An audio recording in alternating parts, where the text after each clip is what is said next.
Hello YouTube, my name is The Legend of DS, and Happy New Year! Well, for you, I'm recording still in 2016. This will be uploaded in 2017, so the first day of 2017. So let's get this video underway. The first video of the year, I said I was going to do it as soon as I can, and this is as soon as I could. This video is obviously, as you read the title, the 5 characters that I want to see in the next Super Smash Bros. Be it Super Smash Bros. 5 or just the rumored port for the Nintendo Switch. Now, either way, I'm happy. It's Smash Brothers. Obviously, this is just going to be 5, mainly because of Smash 5, but because I couldn't do 10 and be cohesive and do it properly. So, let's start with number 5, the Wonderful 101. Now, I say the Wonderful 101 as a whole because I don't know which one they would put. Now, obviously, they could just do Wonderful Red and be done with it.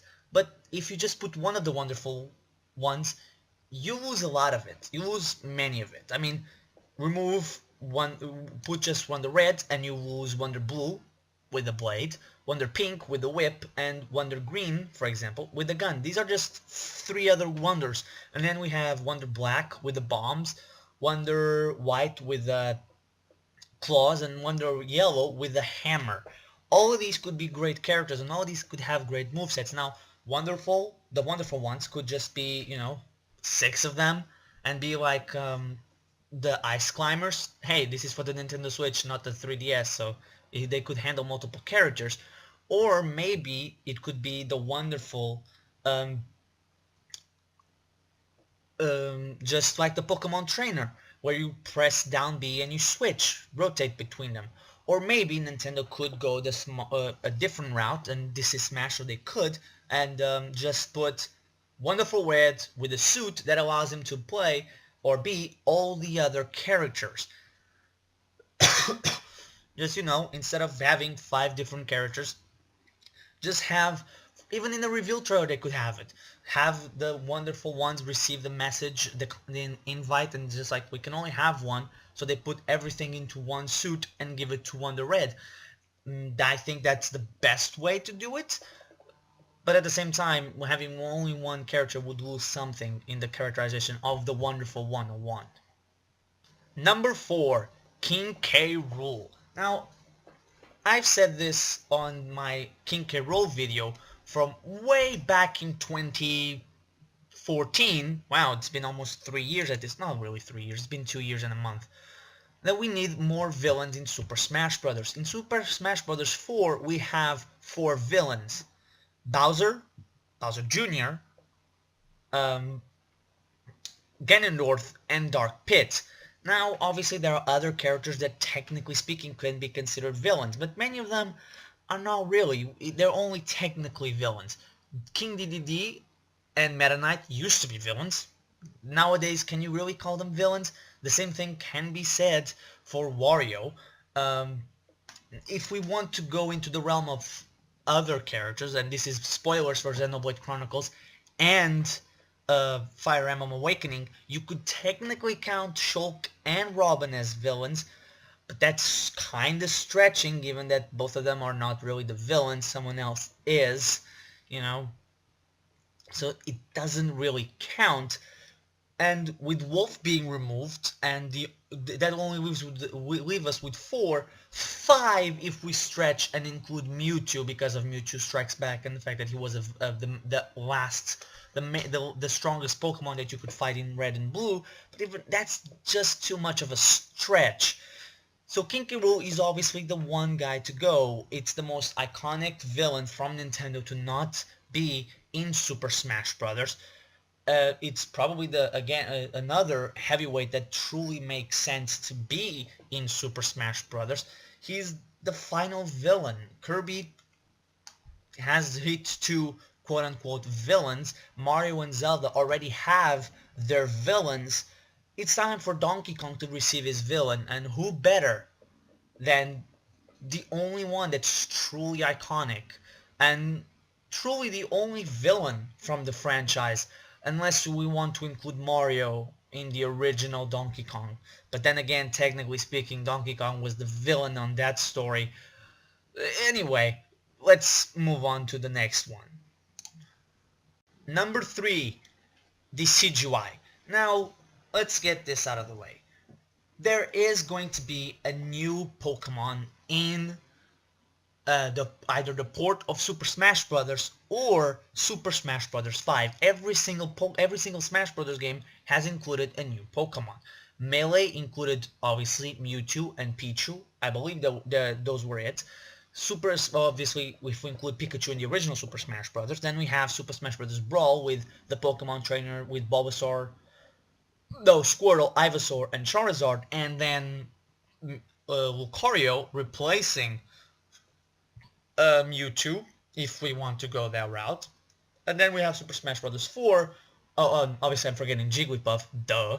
And then we have Super Smash Bros. 4 with the addition of Charizard as a standalone character and Greninja. Now, we need obviously Generation 7 is going to be represented in some way, shape, or form. Generation 5 was the only generations missing from being represented in Super Smash Bros. Are 3, in terms of characters, are 3, 5, and now 7.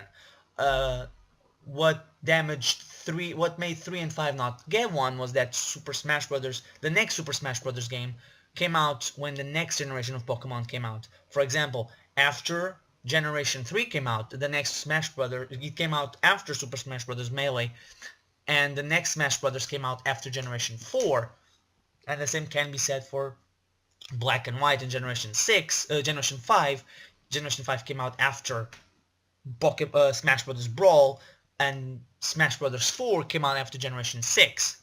So Generation 7 will be represented if the next Super Smash Bros. It's the port, or is coming in the very near future for the Switch before Generation 8. And out of the Generation 7 Pokemon, there's many that could be, as a matter of fact, but there's only 2 Pokemon that I really would consider being in this generation to be in the game. That's Incineroar and Decidueye. Now, obviously, we have the third starter, Primaria. I forget its name. I always forget its name. But that Pokemon, the way I see it, it's a siren, it's a mermaid. It would never be in Smash. So we are left with Incineroar and Decidueye. Apart from the fact that technically speak, we already have the fire starter in Smash Bros. In the form of Charizard. Incineroar doesn't stand out from its fellow fire starters. It's just another fire starter that's standing on 2 feet. As a matter of fact, outside of Charizard, all the fire starters look humanoid. Typhlosion is the only one that stands a little bit. It stands outside of it, and Delphox is the only one of the remaining 5 that actually doesn't look like a male humanoid, or it looks like a fighter in the fact that it looks like a witch. Every single one of the other 3 are fighters. 4, I should say, the other 4 are technically speaking fighters, with only one of them not being a fighting type. And Decidueye does have Incineroar has that, but Incineroar, not only do we already have a fire type in the game in Smash Bros, it's not that new of a Pokemon. It doesn't stand out. Decidueye, on the other hand, it does. Decidueye is basically this generation's Greninja. Greninja was very much different from what we were used to when it came to water starters. If you think about it, no water starter has looked in a way like Greninja or any type. Yes, it's a frog ninja, sure, and we could say like there is the first frog starter that we have and the first ninja for a starter that we have, but it stood out against all the other Pokemon. It wasn't just like another design. Again, look at all the fire types. Apart from Charizard, all of them look very similar. The same thing could be said for Incineroar. The same thing could be said for the water starters. Do have more variety between them. And the same thing could be said for the grass starters. But Greninja stands out amongst them as one of the most popular ones. And the same thing could happen to Decidueye. He's already standing out from not only his generation, but amongst the starters, all the starters, not just the grass starters. But it stands out on his own, and many people already took a liking to his first evolution when we first saw him, and now he's one of the, from what I understand and from what I've seen, one of people's favorite starters, or the favorite starter. It wouldn't shock me if Sakurai decided on this. Remember, Sakurai decided on Greninja when he first saw it, and he knew that would be the most popular Pokemon. And not only that, I believe Decidueye, of the 3 new starters and all the Pokemon, is the one that has the bigger chance of having a more diverse moveset, if you will. Not just a diverse moveset, but the one that would be the most different out of all of them. Whether Incineroar could just be another fighting type, another fighter, like we don't have enough of those in the game, which is funny because people only complain about sword fighters, but not brawlers. And I don't know what the water starter could be. I don't think it would fit in the game like Smash. Maybe as a Pokeball Pokemon, but not as a fighter. I don't know how they would work that in. You know, but that's just me. Maybe Sakurai has something crazy in mind.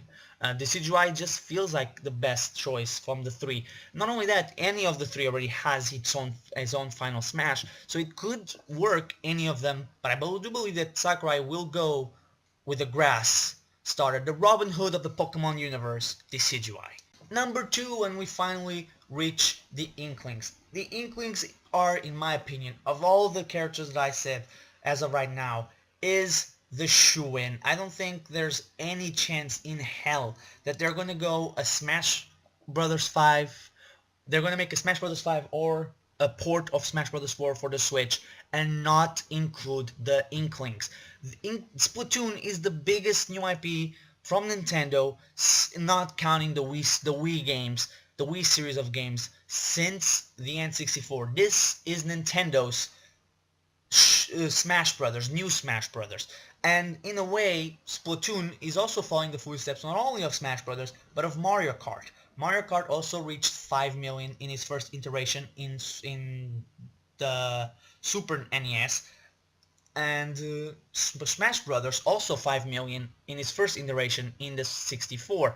Now Splatoon might not reach 5 million on the Wii U, probably won't at this point, but it's reaching that level. So the next, obviously, we already have quote-unquote confirmation of Splatoon on the Switch. That if the Switch blows up, like I think it will, especially in Japan, there will be a very Splatoon will sell very well, and Nintendo is not shy about putting new characters from their newest IPs in Smash Bros. Look at Shulk. Xenoblade Chronicles didn't sell nearly as much as Splatoon, although yes, it was a botched launch in the West. It didn't sell close to Splatoon, and it Shulk is in Super Smash Bros. The same thing can be said for the Fire Emblem characters. The same can be said for Kirby, for crying out loud. For many of Nintendo's franchises that are not close to Splatoon in sales, be it in Smash Bros. Being on the Wii U or 3DS, and they are included, or any other Nintendo platform, and they are included in Smash. Look at Olimar. By the time Smash Bros. Brawl came around, Pikmin had 2 games, and neither game, the 2 games combined, don't touch Splatoon sales. The Inklings are the main characters. The Inklings are phenomenon in Japan. So, in my opinion, this is the most guaranteed character that is going to be in Super Smash Bros. For the Nintendo Switch. Now let's go over some honorable mentions for Super Smash Bros. Characters that I think could be, but I don't think the 2 of them I think could be in. The other not so much. There's 3 characters obviously, but let's start with a character that I don't think will be is a Pokemon trainer representing the generations 2, 3, and 5. Mainly because I don't think we're gonna see a Pokemon trainer again. I would love to see a Pokemon trainer for these 3 generations. Although I will say this, I